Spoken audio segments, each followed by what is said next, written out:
Started this debate about a week ago through our discussions, asynchronous discussions I might add, and now we have a chance to face-to-face this and actually hash it out even better. But we started the basis thanks to social media. We have that sort of foundation, so I'm glad we've had that opportunity. Thank you, social media. I love you. Okay, now I'm gonna get serious.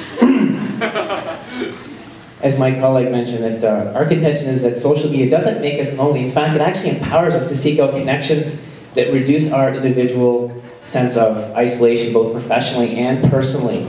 And of course, we know that social media doesn't make people lonely. People are already lonely. You're either lonely already, or you're not. Twitter's not responsible for that. Facebook's not responsible for that. As writer Marshall McLuhan once said, the medium is the message, which means basically it's not what we say, it's how we use it. How the medium we use it is what's important in social media. So in my personal, there are people out there whose jobs are unfulfilled, whose lives are unfulfilled, whose relationships are unfulfilled. Therefore they're becoming lonely, they feel isolated, disconnected from society. So what do? Because they're already lonely, they turn to social media. But they're already lonely. That's the important thing you need to understand. They're looking for something to find likeness, to find connection through social media. So those big gamers, those MMOG groups who love those big online games, those eHarmony people, you know who you are out there, trying to find love and romance because you're already lonely. You have social media to thank for that. Thank you, social media, I love you.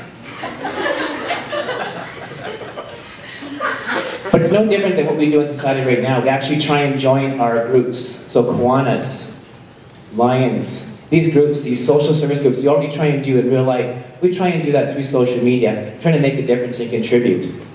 From a personal point of view, my trip to social media has been very important because the argument can be made that now as a teacher, as an educator, social media is part of what we do. It's an expectation. If you're a professional, if you're in the health field, if you are a researcher, if you're a writer, if you're a technologist, social media is part of your tools. It's required. And I'll argue that social media, in fact, is expanding our ability to connect, collaborate, and create and share new ideas in the realm of learning and teaching. Definitely.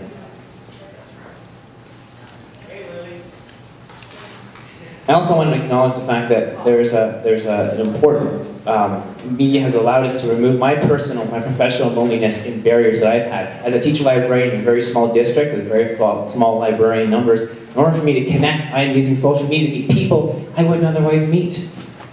I can't afford to go to Vancouver all the time for conferences. I can't meet meetings here and there everywhere. I can't travel hundreds of kilometers to meet people. But social media allows me to do that. It allows me to improve my professional and my personal learning. And also too, the question I had about social media and in terms of Facebook, and I keep going back to Facebook as the end all be all. In fact, I don't even like Facebook that much, but I will say that L.B. Rogers has several groups on Facebook that they use to connect with their students.